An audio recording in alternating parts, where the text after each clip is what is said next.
নমস্কার, আপনাদের সবাইকে আন্তরিক শুভেচ্ছা, প্রীতি ও ভালোবাসা জানাই। আমি ডাক্তার টি.কে. হালদার। আপনাদের সঙ্গে অনেক আগেই পরিচিত হয়েছি।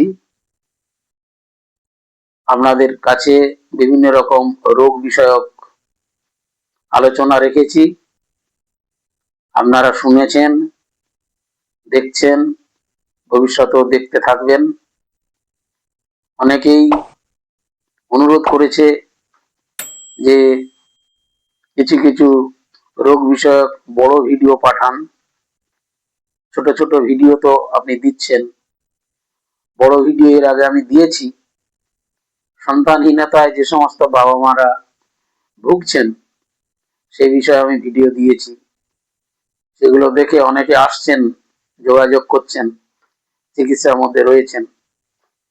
অনেকে আবার অনুরোধ করেছেন যে দৈনন্দিন জীবনে এখনকার সময় মূল সমস্যা হলো পেটের সমস্যা, পায়খানা পরিষ্কার না হওয়ার সমস্যা, যেটাকে ডাক্তারি পরিভাষায় বলা হয় আইবিএস।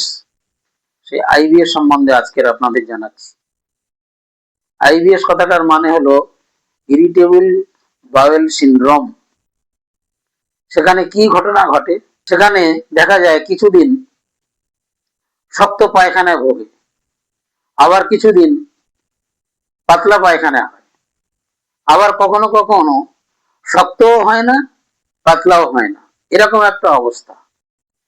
পেটে ব্যথা হয়, বারবার পায়খানায় যাওয়ার একটা বেগ থাকে, বারবার বাথরুম থেকে বেরিয়ে এলো, আবার একটু পরে গেল, আবার বেরিয়ে এলো, আবার একটু পরে গেল, বারবার একটা ইচ্ছা, আনসাকসেসফুল ডিজায়ার ফর পাসিং স্টুল।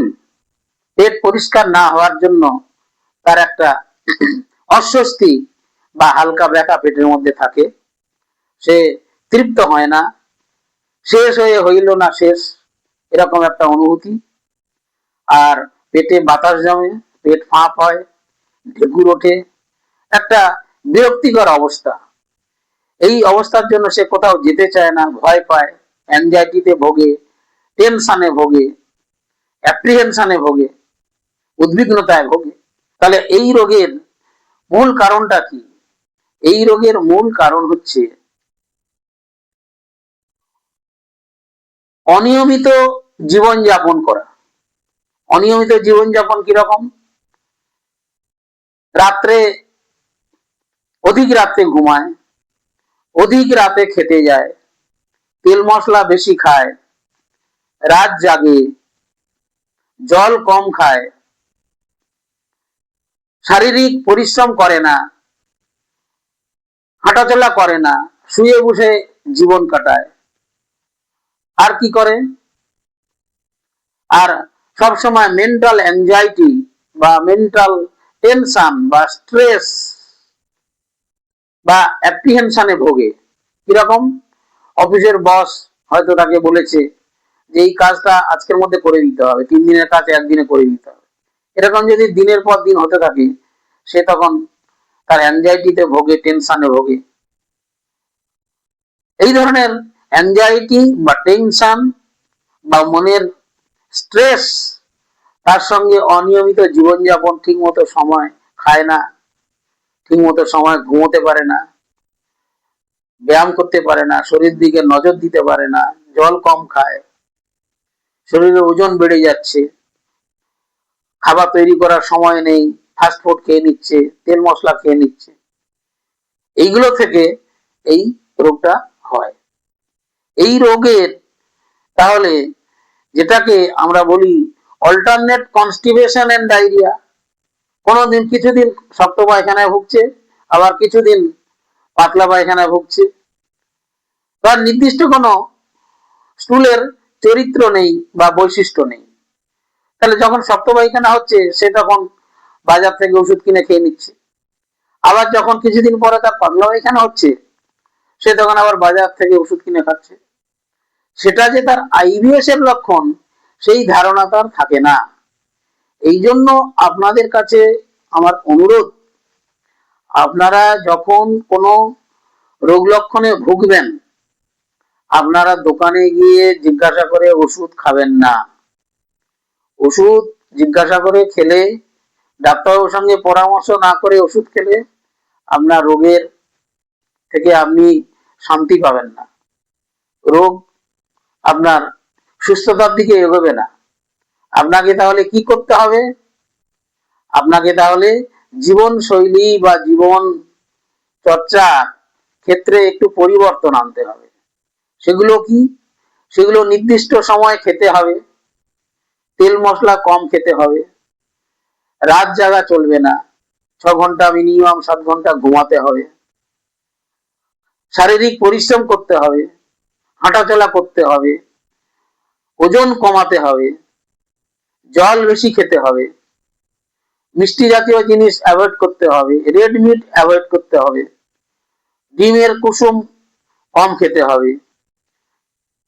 এইগুলো মিষ্টি, বিশেষ করে যেগুলো খুব অত্যধিক মিষ্টি, যদি আরো তাদের সঙ্গে দেখা যায় কোনো ব্যক্তির সুগার বেশি আছে, প্রেসার বেশি আছে, তাহলে সেক্ষেত্রেও তাদের আরো বেশি সতর্ক হতে হবে। অর্থাৎ আইবিএস কমাতে গেলে তাকে সচেতন হতে হবে। এই চিকিৎসার মূল বিষয় হচ্ছে সচেতনতা এবং নির্দিষ্ট কোনো অভিজ্ঞ হোমিওপ্যাথ চিকিৎসকের সঙ্গে যোগাযোগ করে ওষুধ খাওয়া। এই দুটোর সমন্বয় না ঘটালে আপনারা আইবিএস থেকে মুক্তি পাবেন না। দেখা গেছে 50 বছর বয়সের কমে সাধারণত এই রোগ হয়, 50 বছর বয়সের পরে এটা খুব কম হয়। আর পুরুষদের চেয়ে মহিলাদের এই রোগটা বেশি হয়। তাই মহিলারা সতর্ক থাকবেন। মহিলাদের কেন বেশি হয় আপনারা তো জানেন, মহিলারা বাড়ির সবাইকে খেতে দিয়ে তবে খায়, শেষে খায়। অর্থাৎ খাওয়ার সময়ের কোনো ঠিক ঠিকানা থাকে না, তারা অভুক্ত থাকে, অনেক সময় তারা না খেয়ে থাকে। স্নান করার পরে আমাদের শরীরে একটা অ্যাসিড ক্ষরণ হয়, সেই অ্যাসিডটা শরীরের মধ্যে খাবারের মধ্যে পড়লে খাবারটা হজমে সাহায্য করে। যেহেতু সে স্নান করার পরে পুজো অর্চনা করে, ঠাকুর ঘরে যায় এবং সবাই পুরুষ মেম্বারদের সবাইকে খাইয়ে তারপরে শেষে সে খায়, অনেকক্ষণ সময় তার পেট খালি থাকে, সেই জন্য তাদের এই রোগ বেশি হয়। এই জন্য পুরুষদের থেকে যেহেতু মায়েদের বেশি হয়, সেই জন্য মায়েদের বলবো আপনারা সতর্ক থাকবেন এবং নির্দিষ্ট সময়ে খাওয়া দাওয়া করবেন। আর যেগুলো বললাম, শরীরের ওজন কমাবেন, মেন্টাল স্ট্রেস, অ্যাংজাইটি, টেনশন এগুলো কমাবেন, নির্দিষ্ট সময় ঘুমাবেন, মশলাযুক্ত খাবার, তেলযুক্ত খাবার কম খাবেন, জল বেশি খাবেন, ব্যায়াম করবেন, আর মনকে ভারমুক্ত রাখবেন।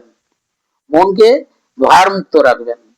আর যেটা জানার কথা সেটা হলো প্রতিদিন একটা করে সবজির তরকারি বা শাক তরকারি খাবেন, ফাইবার যুক্ত খাবার খাবেন, তাহলে দেখবেন আপনারা এই রোগ থেকে অনেক ভালো থাকবেন।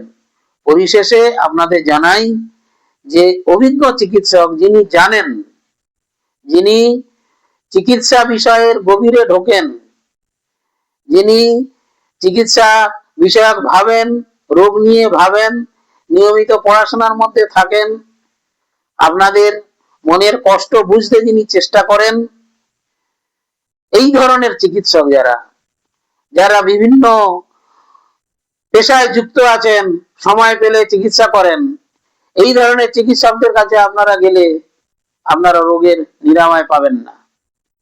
অন্য পেশার সঙ্গে যুক্ত আছে সেই সমস্ত চিকিৎসক যখন সময় পাচ্ছে একটু ওষুধ দিচ্ছে, এই ধরনের চিকিৎসকরা কোনোদিন আইবিএস এর চিকিৎসা করতে পারবে না। আইবিএস এর চিকিৎসা করতে গেলে সঠিক অভিজ্ঞ হোমিওপ্যাথের কাছে আসতে হবে, যোগাযোগ করতে হবে, তার পরামর্শ নিতে হবে, তবে আপনারা ভালো থাকবেন। পরিশেষে আপনাদের জানাই যে আপনারা যদি কোনো রোগ বিষয়ে কিছু জানতে চান, আপনারা কমেন্ট করবেন, আমি সাধ্যমতো চেষ্টা করব আপনাদের কমেন্টের উত্তর দেওয়ার। আপনারা ভালো থাকবেন, সুস্থ থাকবেন। নমস্কার।